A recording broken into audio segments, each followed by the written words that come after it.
Good morning everyone, and I hope everyone's well. Happy Easter to you all. And this is the Aldgate Pump, and we're going to be looking at a little bit of London's darker side. It turned darker side with this. This was once originally fed by a well. It was moved, this pump, in the 1870s to its current location where we see it now.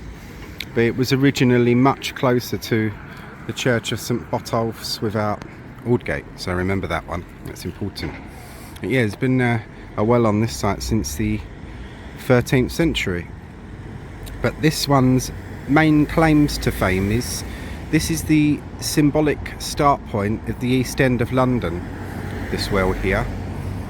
And its darker claim to fame is that it was once responsible for killing hundreds and hundreds of people, several hundred people, and made many more ill. So, on to the history of the well first. The first record of a well in Aldgate is from the reign of King John I in the early 1200s. A structure is shown on the Braun and Hoggenberg's map of 1574 that we're seeing here, and shown as St Michael's Well on the Agus map of 1633, which is what we're looking at here. John Stow recalled that the execution of the bailiff of Romford on a gibbet near the well within Aldgate. This execution seems to have been carried out on the dubious basis that he was involved in Kett's rebellion of 1549. So that's just a little smidge of the history of it.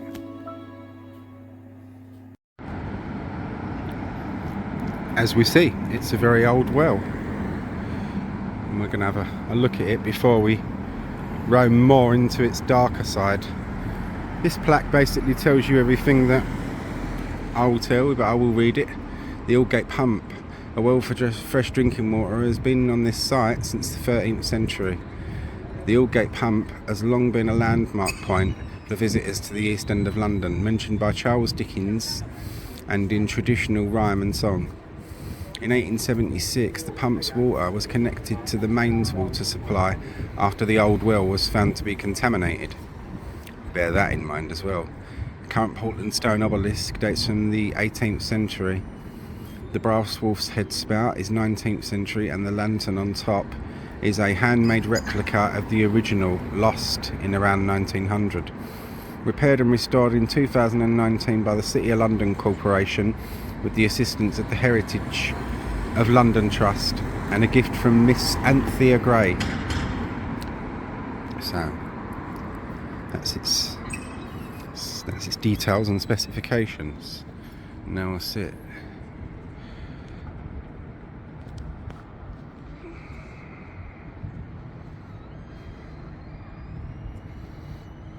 Here's the wolf's head.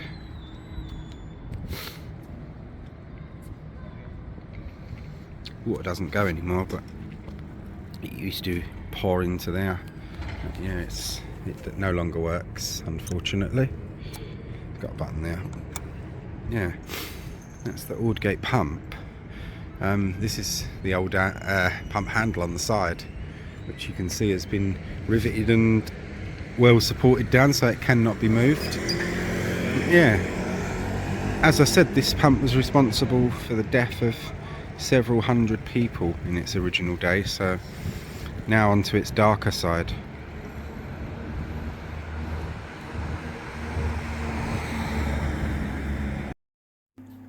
And on to the dark story about this well. Served by one of London's many underground streams, the water was praised for being bright, sparkling and cool, and of an agreeable taste. These qualities were later found to be derived from decaying organic matter from the adjoining graveyard, and the leaching of calcium from the bones of the dead in many new cemeteries in North London, through which the stream ran from Hampstead.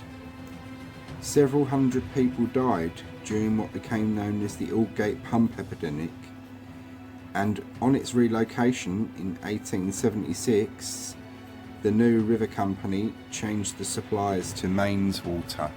So, and this image here shows us 1876, and we're seeing the well, really the height of the troubles just before it was moved. And look, you've got one of the old policemen over there. It's a bloke with a very impressive beard, and there's a geezer there filling up, so hopefully these ones didn't get ill from it. But yeah, this well, as you know, as I've said, caused a lot of problems and a lot of deaths, and a lot of London pumps and that had similar troubles at the time. So that's its darker side. Well, you certainly wouldn't have wanted to drink from this one before 1876, would you? The Aldgate Pump, or the Aldgate Pump Epidemic, that's what caused a lot of those deaths and a lot of illnesses. But what caused it? As I said, this pump was originally much closer to the church of St Botolph about Aldgate, which is that church just there, and that's where you're going to join me now, so we can see where one of the root cause of the problems began. This is the church of St Botolph about Aldgate, and as I say, the Aldgate Pump was originally much closer to this church and churchyard. As we said in the what caused the problem part of the video, the old bit where we saw the picture of the old water pump, it was really the Industrial Revolution and the massive population boom in London that set this one off.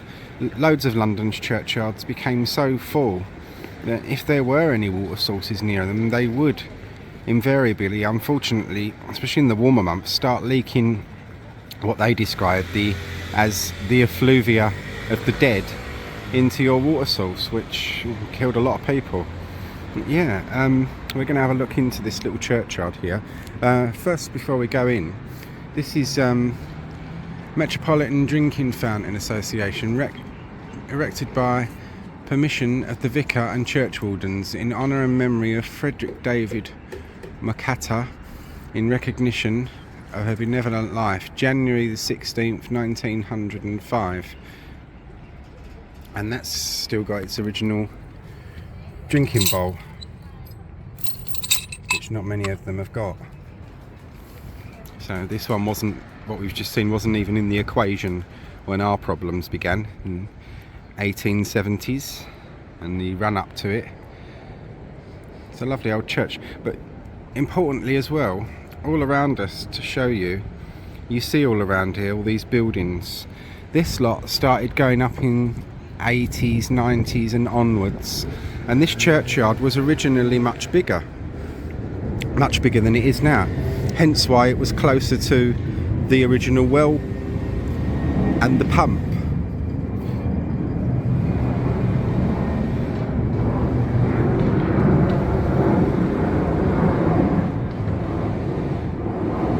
Something good happened here. It's interesting. I wonder what. Doesn't open or anything, does it? No. Oh, okay. But yeah, as I say, the churchyard was originally much bigger and closer to the well, and that's what leaked the effluvia of the dead into the water source, unfortunately.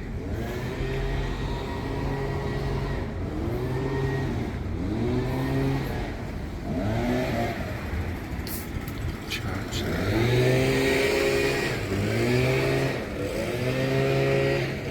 And as I was saying, when all these buildings went up,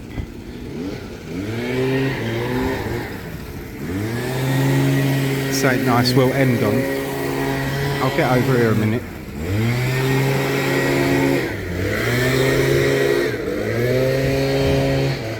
This is really one of the few bits of the churchyard that hasn't had dead taken out of it, because when all these buildings started going up, the churchyard, they had to remove the remains of some 6,000 people from this churchyard. And there's a grave in East London Cemetery, which I'll take you to in the video, where the remains of those 6,000 people were deposited in 1990.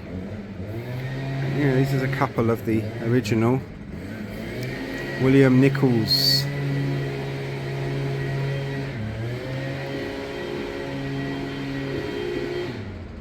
I can't make it out, it's too worn away. It's GAR. I think it's Garstner or something like that, but yeah, I don't know. And this one's Thomas Ebrel.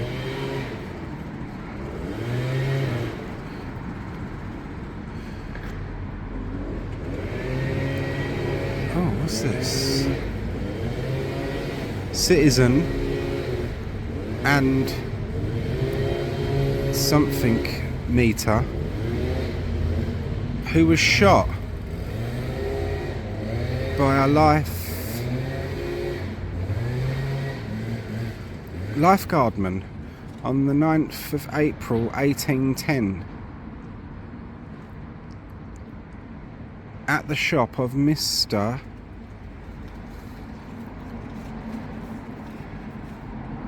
G-O-O-D-E-V Goodeve, Mr. Goodeve. Wow, this is amazing. I had no idea this one was here. On the 17th. He was aged 17th. 17th end of the month. I can't make the rest of it out, I'm afraid. It's so worn away. But that's very interesting. I'll take a picture of that. Yeah, these are some of the past parishioners, but 6,000 more of them had to be moved when this lot all went up. So you can imagine how large and how full the churchyard originally was, and that's why it leaked into the well, and that's what caused the Aldgate Pump Epidemic. So I will end us on something a little prettier than as interesting as I find them. Old gravestones and whatnot. Cemeteries can be quite interesting at times. So I'll end us on something nicer, which is this. Bearing in mind we started with a water source, so good to end my little part here with this. And you're going to join me at East London Cemetery for that grave now, with the 6,000 people in it. Join me there. Hi everyone, welcome back to the video. You join me in East London Cemetery, and this is that grave. Here rest the remains of 6,000 people of Aldgate, moved from St Botolph's Church 1990. Lord have mercy. The bones were cremated and they rest in a fairly sizable grave with the bones of 6,000 people. It was quite a lot, well, a normal sized grave, shall we say, from what I was told. You can see the grave's in a bit of a sad state at the moment. Some years ago, about 10 years ago, I cleaned this one up because one of my ancestors was buried in the church of St Botolph's without Aldgate, so their bones or ashes will rest amongst this lot here. Yeah, and these are the part of the problem that led to the poisonous well, the Aldgate Pump Epidemic.